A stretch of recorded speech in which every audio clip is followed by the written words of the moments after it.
All right, and it looks like the recording is functioning now. So welcome to Signature 2020. We are thrilled to have each of you here this week. I am Morgan, the Western District President, and we are joined today by Carolyn, who is presenting this lovely topic of stress and, hold on, I just lost the title, time management and burnout. There we go. So we are very excited to have you here. If you would like to go ahead and get started now. You got it. Hi. Thanks for the clap, JJ. I saw that. Hi, my name is Carolyn. I am from the Alpha Xi. We say Alpha Z from my chapter, just ignore us, but Alpha Xi chapter of Bowling Green State University in Bowling Green, Ohio. I'm a life member from there.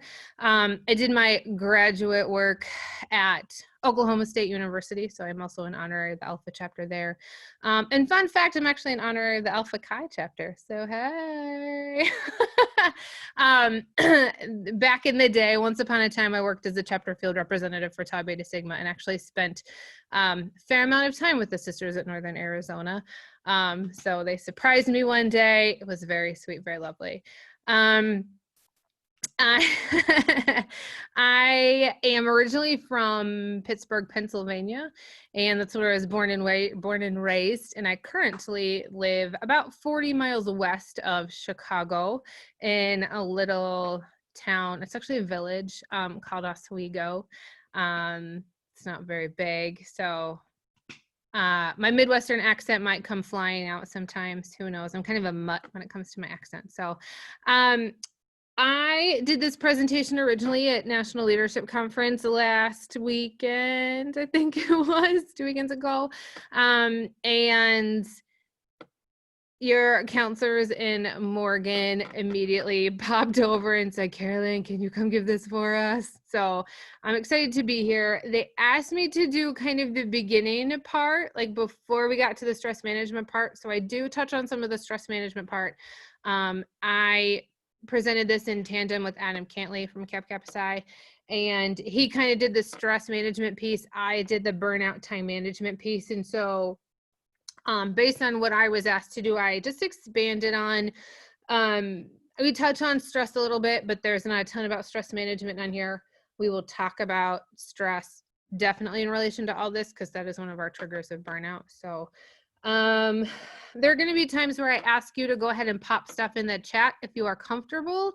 Do not feel that you have to, but it's just a, hey, if you want to throw an example of this out, go for it, just so that other people can see them. You don't have to. If you don't want to, that's fine too.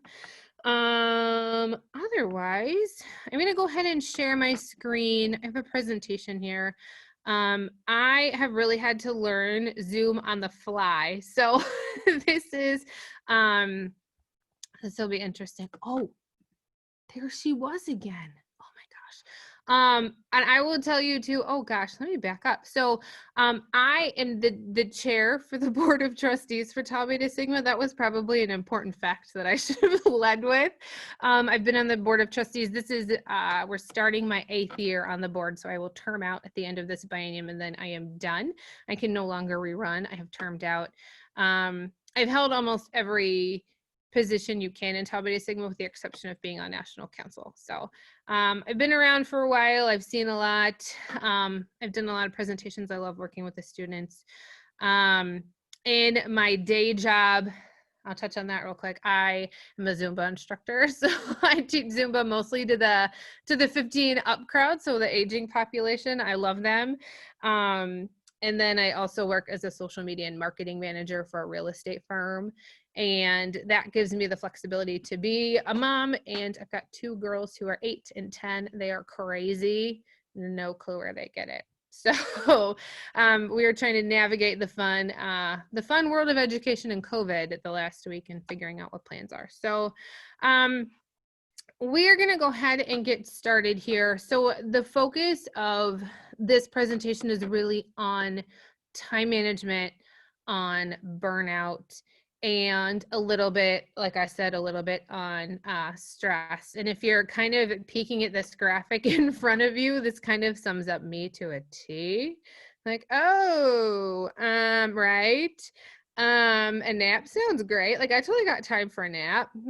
Probably not. The one that, like, you know, the I feel seen moment is when you get to the crisis mode. Because I definitely hit that as we're talking about like the stress management and the burnout.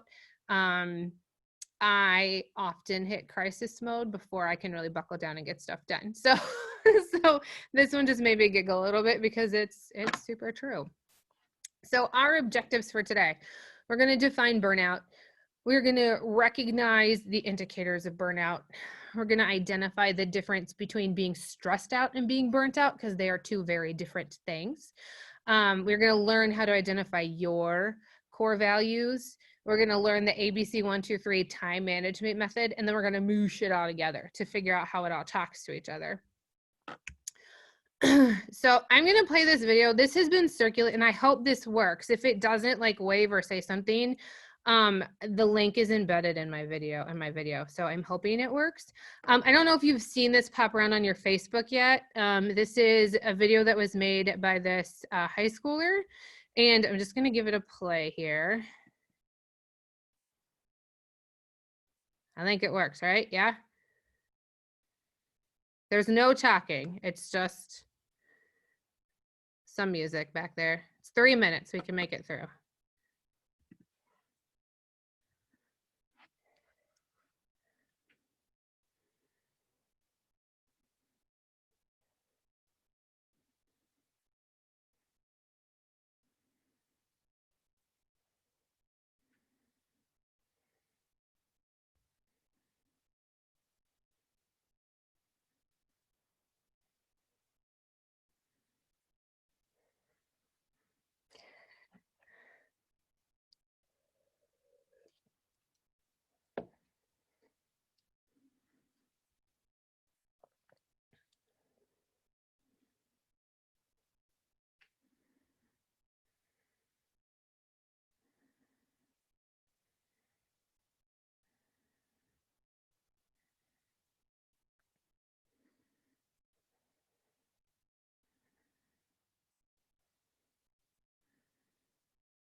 If you can, watch her face.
So crazy, right? I feel like in 3 minutes, that video embodies a lot of what everybody is feeling right now. You get the stress, and our friend Olivia here was definitely at that point of burnout at the end. I admittedly cried like a baby the first 2 times I watched this video, mostly because I have a kiddo who you could just put her on that bed, and we've had the same struggles. And so it's a little bit on the emotional side for me, but I feel like in 3 minutes that this individual was able to just sum up what a lot of us are internalizing right now and what kind of we're all feeling. So we're going to start with what exactly burnout is. And the definition that resonated the most with me is that it's the extinction of motivation or incentive. There's nothing.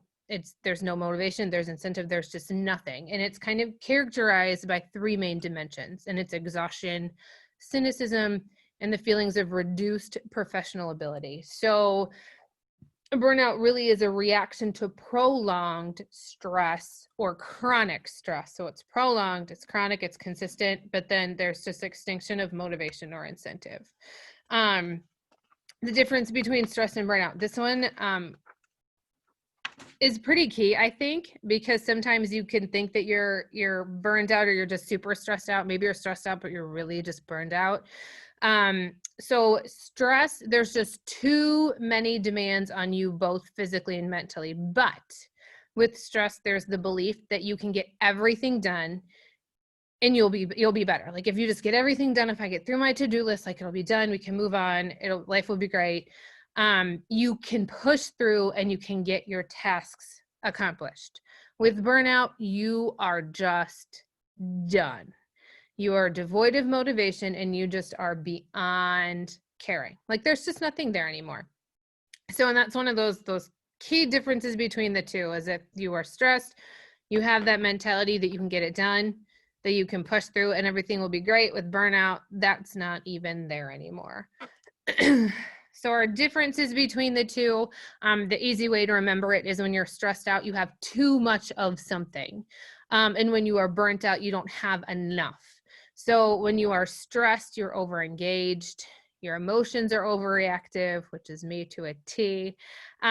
You produce the urgency and hyperreactivity, so you hit that crisis mode, again, me to a T. You have that loss of energy, your primary damage is physical, and it can lead to anxiety disorders. When you are burnt out, you are disengaged, your emotions are blunted.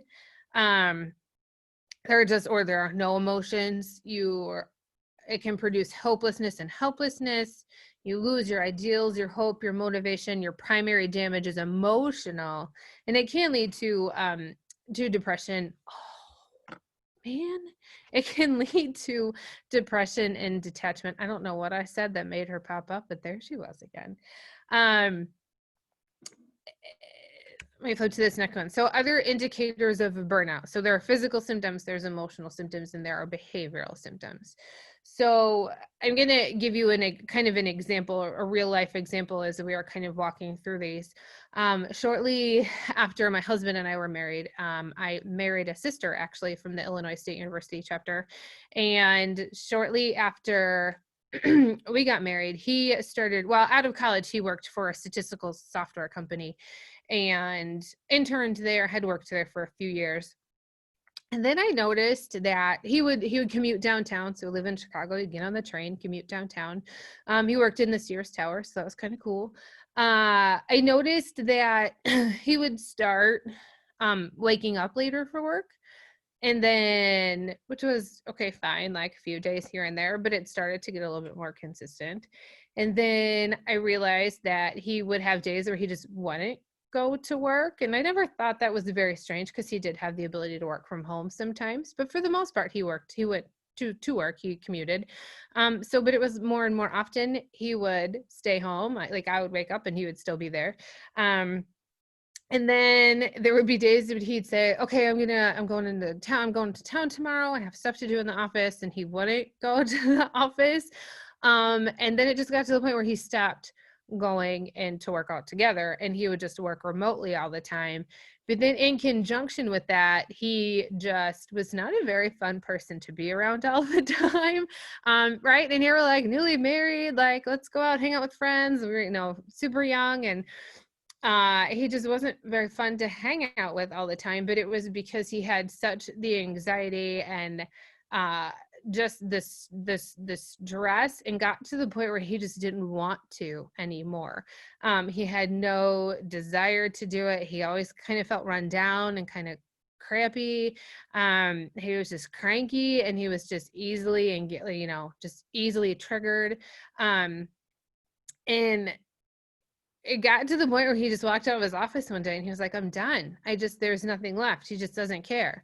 And I liken it to, when you're a musician and you get on stage and you're about to perform, or if you're doing a recital, or if you're an actor and you're about to perform and you get those butterflies, you get those nerves, and you get so nervous, and you get that way because you care and you love what you do.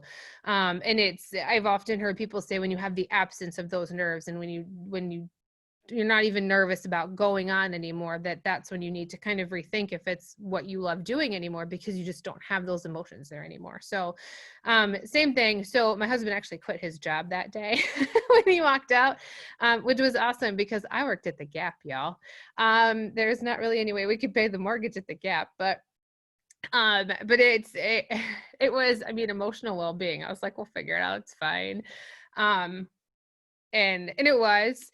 But it was one thing kind of after the other. And I think that's what is characteristic of burnout as well, is that it's kind of a slow rolling ball, and it sort of picks things on up with it as it keeps on rolling until it gets to the point where it basically like hits the side of something and explodes. So, so your physical symptoms there of burnout can be stomach aches, headaches, intestinal issues, lowered immunity, blah. Constant physical exhaustion. Your emotional symptoms are just a temporary inability to cope. Emotional exhaustions, decreased sense of accomplishment, negative emotions take over. And then your behavioral symptoms, this one is a big one too, is there's a reduced interaction in all areas of life. Isolation from individuals where the burnout originates. So let's say we are just totally burnt out on marching band. Can that ever happen?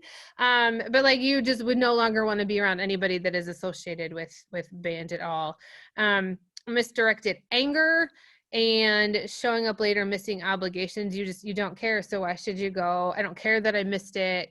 I'm just not going to go. Doesn't really bother you any that you didn't go. You don't see why it should bother other people that you didn't want to go. And at this point, really, and especially in a work setting, the only thing that's really pushing you out the door is the fact that you're earning a paycheck, and you know that you need to use that paycheck to eat, to pay your apartment, to pay your rent, and to live on. And that's really the only thing that's pushing you out the door. So it's just that absence. It's that void of everything. There's just not enough emotion. There's not enough caring. There's not enough energy. And it does with burnout and stress, especially, it does share symptoms of mental illness. And you can definitely start to kind of veer into that realm. But I think one of the big differences, especially with burnout, is that with folks who are burnt out, usually the thinking is so take work, for example. If I'm burnt out with work, I'm just done, can't do it anymore. If I were to just cut out that one part of my world, then the rest of it would be okay. So if I take work away, then everything else that I have in my world will be okay. Whereas if you start to get into the realm of depression, those kinds of things, then generally your entire world is not okay. It is not just certain areas or very restrictive areas. With burnout, it's like I can take this one little chunk and remove it, and then the rest of my life will be hunky-dory and I'm good to go. So as we're going to talk about mitigating burnout, we're going to kind of tackle using time management and self-care as kind of a way to help deal with burnout and to help even avoid getting there sort of in the first place. And so we're going to talk about it in sort of now with the lens, especially during COVID, COVID has become kind of a weird time vacuum. And coming from, and I speak personally, I don't know what it has been like on your side of the country, although I know parts of Washington were a hot mess for a while, but I'm coming from, I live in Illinois. There were times where we were number one among the states with the most restrictive guidelines in place in relation to COVID, right? So at the beginning, it was essentially like we were on lockdown. We weren't supposed to leave our house. A lot of us didn't even go to the grocery store. We were we were volunteering our ship shoppers as a tribute to go. So we didn't leave our house for such a long time, and it created this weird time vacuum where all of a sudden you had all the time in the world, but not enough hours in the day. So you had this lack of routine. You were super disoriented. You couldn't go anywhere, but then all of a sudden, like you just didn't have enough time for other things. And it's this weird time vacuum, right? And so especially with COVID and trying to get into a new routine, a different routine, because nothing is the same. I'm just going to throw out some possible methods you can use to help kind of figure out how things work, and especially coming out of COVID. These are translatable anywhere. So first, we're going to go ahead and identify your obligations and core values. So in the chat, go ahead, and I can't see them, Morgan, so if you just want to throw out there, I don't think I can pull up my chat on here. So identify your obligations. So your obligations are the things that you owe your time to. So what kinds of things do you owe your time to? And then when you don't have to do this exercise right now, you can just throw out in the chat what your obligations are. Morgan, if you want to, people throw them, you can read them on out. I'm going to scroll down to what mine were here. We'll give you examples.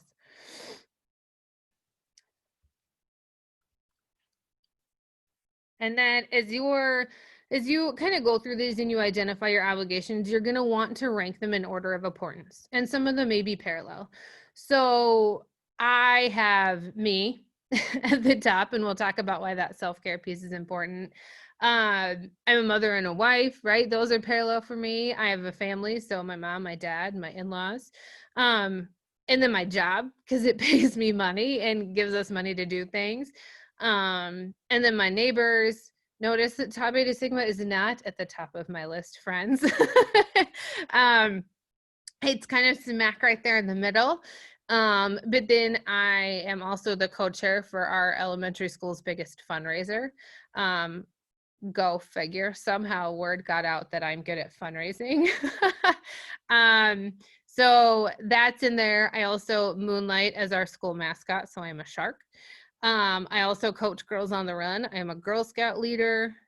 Apparently, I have a thing for programs that empower women and girls. I volunteer as a show me art volunteer. So we go in and teach. It's like art enrichment. So we teach our elementary kiddos about different artists every month and do activities with them. It's super fun. We get super messy. I volunteer in the classroom, and then I serve on Kappa Kappa Psi committees too. So I'm sure there's some that I'm forgetting there, but like if you go through and really think about how you want to rank these in order of importance, if you get down to two, maybe they fall in the same line. But I always ask myself, if I was faced with these two options, would I pick one over another? And if I did, which one would it be? Or maybe I would have to figure out how to make them both work. And so that's how I kind of figure out how those work. Oh, I got it now. I figured out how to make that chat pop up. So self, family, friends, school, TBS, work, myself, family, practice my music, TBS. Perfect. Perfect. That was fancy. You learn something every day. Schoolwork and homework came up at the top as well. Schoolwork and homework. Got it. All right. So with your core values, you're going to hang on to those obligations, and now we're going to flip and find our core values. So with the core values, again, you don't have to do this now. You can if you really want to. So when we're finding our core values, we're going to mush it all together later. Remember, you're going to find the 3 words that you feel best describe you. So you can take a few minutes to reflect upon that and then write down your responses. Again, you don't have to do that now. Oh my gosh, I just lost. Okay, there we go. My buttons went away to make my screens keep going. So then after you write down those 3 words that best describe you, then you're going to figure out which one of those 3 words is the most essential to who you are. And then you're going to circle it. And then the next thing you're going to do is you're going to write down why it's important to me, or why it's important to you, not to me, why it's important to you, and use the sentence starter. It is important to me because, and then go from there. And then the next thing you're going to do is you're going to write out a specific time or example in your life when you actually behaved in the way that embodied that value. And I think this is, for me, this was somewhat difficult to do because I can write these down. But if you have big time imposter syndrome, like I do sometimes, writing about yourself isn't the easiest thing in the world to do, right? And then I have to ask my friend, I have to like phone a friend and be like, well, what's my 3 best words? Because I don't know what they are. So it's awesome to do these because it kind of combats your imposter syndrome a little bit. And if you ever need somebody to put you in your imposter syndrome place, you need to call Kathy Godwin because she's amazing at it, FYI. So this is an awesome, these 2, I told you we're going to mush them together. So you're going to identify your obligations. Where are the things that you owe your time? And then you are going to figure out what your core values are so that later we can help identify how to make priorities. So you wrote down the 3 essential words. You circled which one is essential to who you are, why it was important, and when you actually embodied that. So you can go back to refer to that a little bit later. And that is actually self-affirmation theory. So now that we have our obligations and our core values, here's how we're going to roll them into our time management piece. So for an entire week, you are going to do a time audit. So grab a notebook, create a spreadsheet, download a time tracking app. I've found that Forest and Rescue Time have been specifically recommended for college students. I don't know anything about any of those.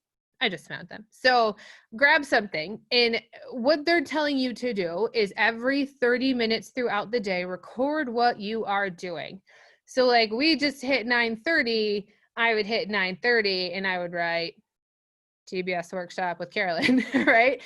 So every 30 minutes, record what you're doing. If that's really a lot, you can do every hour. If you can remember what you actually did for an entire hour.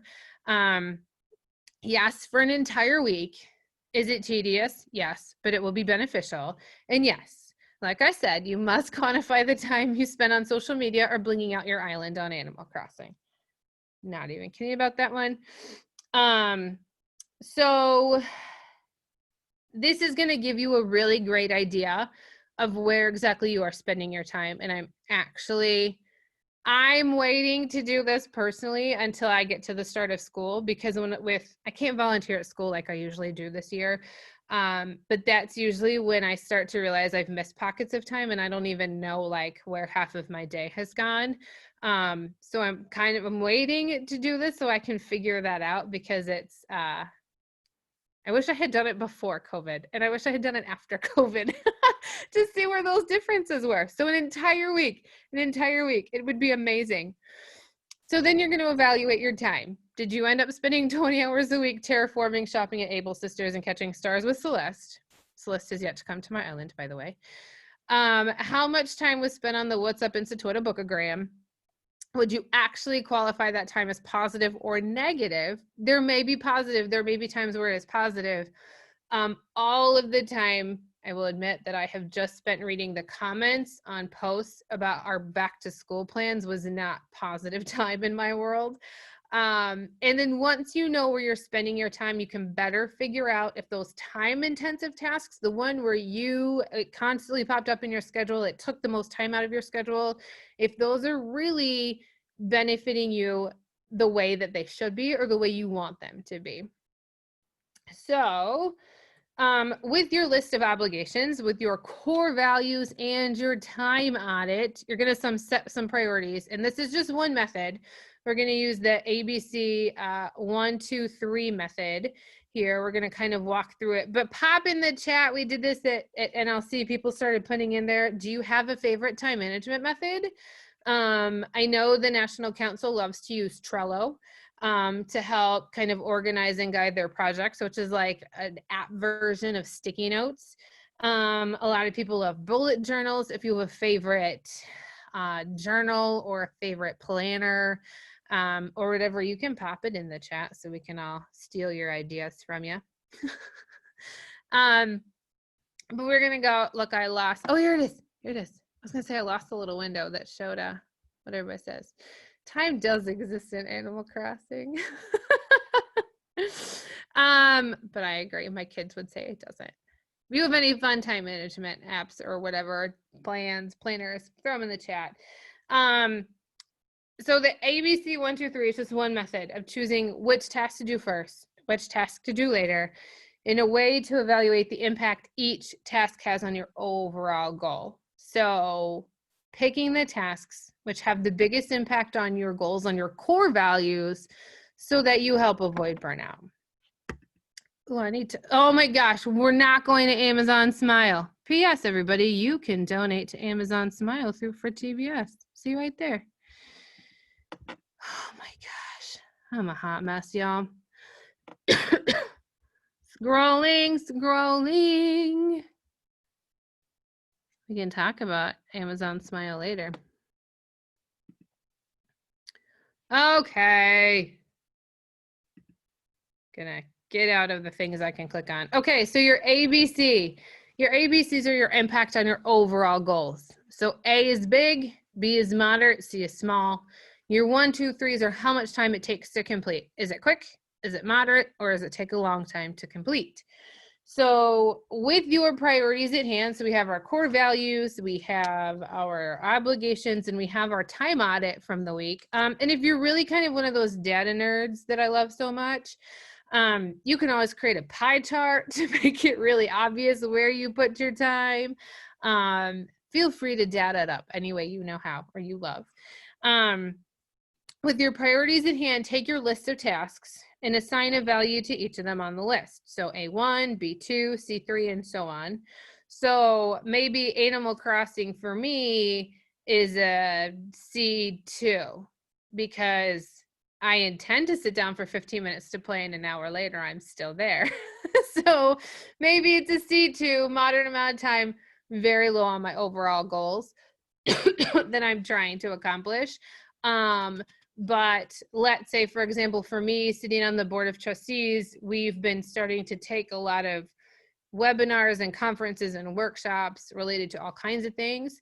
I have one coming up that's a 4.5 hour, it's a 4.5 hour, it's modules that basically equate to 4.5 hours. For me, it's a big impact. And it's gonna be a 3. So that's gonna be an A3 for me because it's gonna be a huge impact on my overall goal. It's gonna advance my knowledge and my education, but it's gonna take a while to complete. So it's an A3. So rank each item, assign a value to each of them as best as you can, and then look at your list and prioritize it starting with the A1 item. And so you're supposed to do the A1 items first, since they have a big impact on your goals and they are quick. Do the C3 items last, since they have the smallest impact on your overall goal and they take a long time. So really, if you can sit down, and you could do this at the beginning of every single week, is you can sit down with your planner, look what you have coming down the road, and you can just start assigning A1s, B2s, C1s to everything as you're kind of trying to figure out how to schedule them into your planner. And then you write it down. You keep it simple, sister. And I say this I will use one of our National Leadership Conference days as an example. So we had an hour break in our National Council meetings. I sit in on their meetings, and we had 1 hour, but my daughter was going to a birthday party. It was just her. one other friend. But I had yet to get this little girl a present. And so in my brain, I'm thinking, I have 1 hour. I can make it to Target. I can make it to grab lunch. I can make it to this and this and be back in an hour. Well, I don't know if 4 stops was really that reasonable, nor was it simple. I could have just gone to Target and back and called it a day. So me personally, I need to be more realistic when I have those very small pockets of time and I'm trying to cram in as much as I can do. It's when I need a lot of those A1s or maybe the C1s would be scheduled in there. So that's the keep it simple, because I tend to try and squeeze in too many. And then if one of those things goes wrong, everything derails my life and then nothing happens. And then I'm stressed out because I didn't keep it simple. So then taking the time to write out your obligations for the week and applying this ABC 1, 2, 3 method can be just one way of guiding how your tasks are scheduled. And then ranking self-care. So in here, I said, where would you rank self-care? That's kind of a rhetorical question because I put my self-care as number 1. It should be your number 1 as well. Oh, seriously. Guess what seriously sounds like. Self-care needs to be on the top of your list. And this is because self-care alone can help mitigate your burnout. It can help reduce your stress levels. Animal Crossing is self-care, but not 20 hours of it. Sorry, guys. Self-care, the things you do to reduce stress, what keeps you happy, what keeps you content, that give your brain and emotions a break, and the room that you need to refuel to be able to say, yes, I can do this. Yes, I can tackle it. And you're basically restoring your energy bank there so that you can do those things. So then putting it all together, you're going to list your obligations. You're going to find your core values. You're going to do that time audit. You're going to schedule everything with your time rankings, and you're going to include time for self-care. And then one stress buster hack for you. So I told you we'd talk a little bit about stress. We talked about the difference between stress and about burnout. And so here's your stress buster hack. And it's to get the cortisol to simmer down now. So cortisol is that hormone in your body that is it's your flight or fight response, basically. But when you are stressed out, if you're ready to walk into a super stressful situation, your cortisol levels can spike.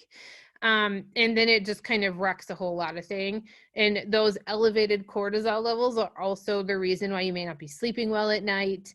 It just affects a whole lot of things. It makes you, I think cortisol is the one that makes you crave carbs.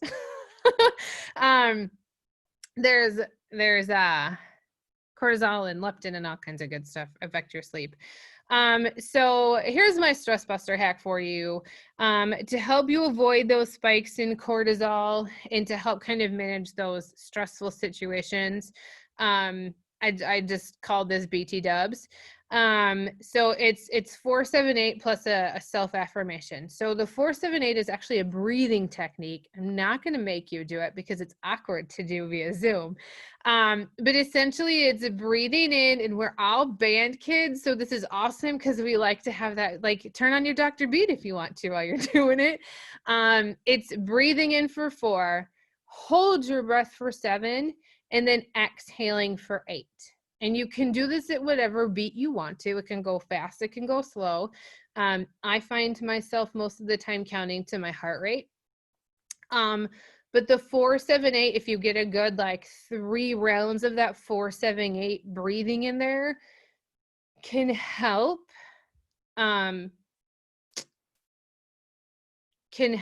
not have those cortisol levels spike. The 4-7-8 breathing method too, if you're ever having trouble sleeping, try doing 4-7-8 and you may fall asleep pretty quickly. Just relaxes you, increases your airflow, your oxygen flow. So that is the breathing part. And then your stress buster hack, if you're walking into a stressful situation, if you know you have one coming up, go back to those core values. think about a meaningful core value that's important to you, write down a description of why it's important. And there was actually a study that I was reading about that had folks do that. They had them walk into a super stressful situation and they measured their cortisol levels.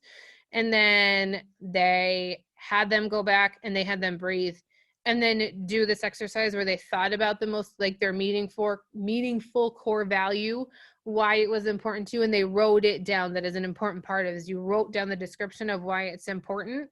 And then they walked into the stressful situation and there was a dramatic difference in their cortisol levels, just by taking a minute to breathe and really thinking about what your purpose and your core value is before you went into that super stressful situation. So, and again, a great way to beat down that imposter, that imposter syndrome, right? Because you're knowing what's important to you. So, that is all I got for you on burnout and stress and that kind of stuff. I'm not kidding when I say I play Animal Crossing almost every day. My 10-year-old made that awesome TBS sweater for us. And so a lot of my Islanders have it. And then if you want it, there's the code.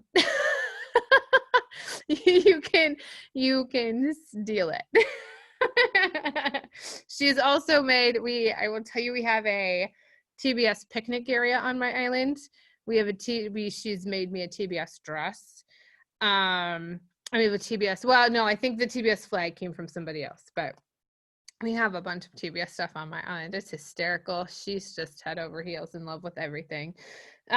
She is the one that spends not hours, but she is the one that terraforms my island, and I'm not allowed to do anything other than play with my house.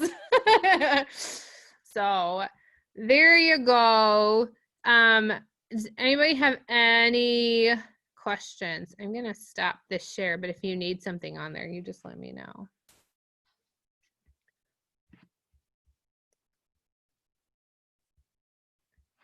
I'm going back into reading these questions over here, or for the chat. Start with the things you can knock out easily. You don't have a nice app, Zen Kit, an obsessive task list organizer. Cortisol is awful. You guys used to get those commercials with cortisol and belly fat. That's what I always think of when I talk about cortisol. It's so funny.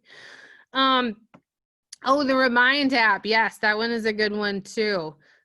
I don't know where I would be, honestly. If you ever need planner recommendations, you need to ping your girl Siobhan Wilkes, because she's like planner obsessed. I don't know. I legitimately asked this question. I said, she's a queen planner. I was like, how do you not spend all of your time like coloring? It's like scrapbooking for me. Like, how do you not scrapbook your planner and just lose all of your time by scrapbooking your planner?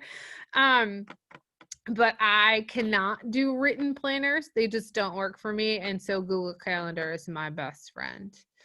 And the funny thing is, you would think that being able to sync my Google Calendar with my husband's would work, except he never looks at his Google Calendar. So in addition to my Google Calendar, he has a bullet journal, and we have a dry erase board in our kitchen that every month gets changed with everybody's activities, especially with our family and all that good stuff. And it is color coded so that he easily knows if it is orange, it is Carolyn. The calendar is usually mostly orange. But right, like, it's a lot of trial and error, but we've settled on that, and it works, even though it's crazy, because he could easily just open the app, and he's such a tech guy. Like, he's a gadgety techie guy. But it doesn't work for him. So, it is what it is, but you just kind of it's a lot of trial and error. I will go ahead and send, oh my gosh, Morgan, can I tell you this story? My sweet husband, oh my Lord, was really the best of intention, was trying to help me figure something out. Like, something wasn't syncing. I don't know what was going on. And so he's like, okay, I'm going to figure this out. Sat down at my computer, deleted, I don't even know what it's called, but deleted like a profile for my phone. I don't even know what the right name of it is. I'm so sorry. But in doing so, deleted 80% of my contacts and any Google Calendar that I personally typed into my Google Calendar. Just gone. And we had no way to recover it. And so JJ, I did cry for a long time. And not because like he felt awful, but it was just, we couldn't figure out what like the profile was, or I don't even know the alias was. And it happened to be everything that I had been inputting my events and some of my contacts in. And so I literally had to go on Facebook and be like, friends, if I'm supposed to do something, like, tell me, because the only things that were popping up, I'm not even kidding, were like the Zoom calendar things from TBS and Capsci headquarters, because you can subscribe to that calendar. If I subscribed to the calendars, they all popped up. But anything that was personal stuff I put in there was gone, and it was awful. It was awful, and there was no way to get him back. So I lived. Oh, I know, Sonny, I know. We do that now. We back it up. So there you go. Words of wisdom from Sonny. Back all this stuff up, just all the time. You do. You have to learn the hard. Sonny, I actually do that with my Zumba music. I've heard too many tales of people who have had playlists magically deleted, so I screenshot all of my playlists every month so that I can easily rebuild them if I have to. And it's downloaded on 2 different places. So yeah, right. You live and you learn, and then you get loves. So you do learn the hard way. All right, does anybody have any questions about anything? It doesn't even have to be related to burnout or time management. I'll answer any question you want. No, nothing? I will make sure that these in some notes get forwarded to Morgan, and she can post them wherever you post your postables. So that you email. Perfect. So that you guys kind of have at least the slides and some more detailed notes. That will make sense. I would say the big thing, and I didn't touch on this at all, is the one thing that I keep in mind, especially having had gone through that with my husband, with his job, is knowing that when you're stressed out, there's just too much of something, and when you're burned out, there's just not enough. And just being able to recognize that in yourself, but also being able to recognize that in your sisters. In other workshops, I talk about kind of creating that culture of caring within your chapter, of being able to address those issues, or even go up to your sister and be like, are we good? Like, is something wrong? Are we okay? And just, I think just having that general knowledge of kind of some of those indicators too, especially now, is important, because if they're just like, dude, I'm just so tired, I just don't care, you could sit down and be like, okay, well, let's talk about, like, what do we not care about? What is missing? What is blank? What is absent? And just see if you can find some solutions to issues. But just being able to recognize that in each other. Also, especially because if you're not face to face and person to person, it, like Olivia at the beginning, JJ, you said you couldn't hear the audio. I'm sorry about that. It was just music. There was no talking. It was kind of crazy intense music though. But if you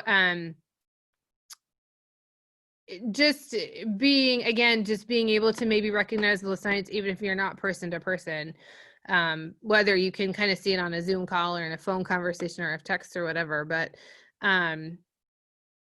I think the biggest thing during this time is just take care of each other. That's all. Just make sure everybody's okay. It's not easy, that's for sure.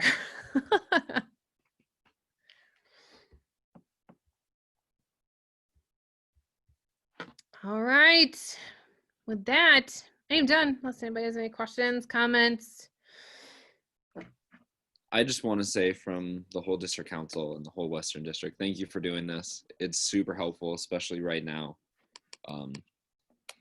I know, speaking from my own personal experience, that's like a weekly thing, is like stopping myself from getting to the burnt out stage. So it's very helpful. Thank you. Yeah. I have had many times where I've gotten to that screaming, like I'm standing and screaming, that's what I want to do phase. And it took me, honestly, it took me until I got halfway through college, maybe even beyond college, to recognize my stress cycle, right?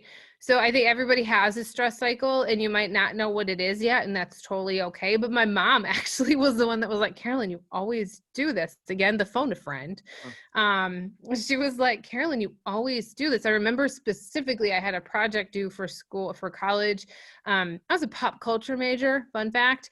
One of my big projects, I was doing an art installation on graffiti, and basically turned one of our classrooms. I printed graffiti out on paper and like graffitied one of the classrooms, but it was supposed to be an art installation.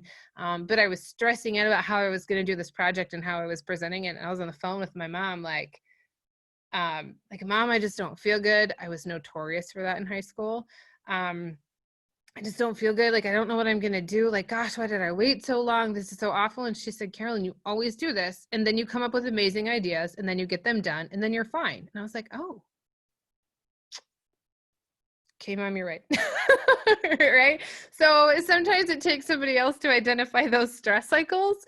But it wasn't until I would say probably late college that I kind of recognize what those are.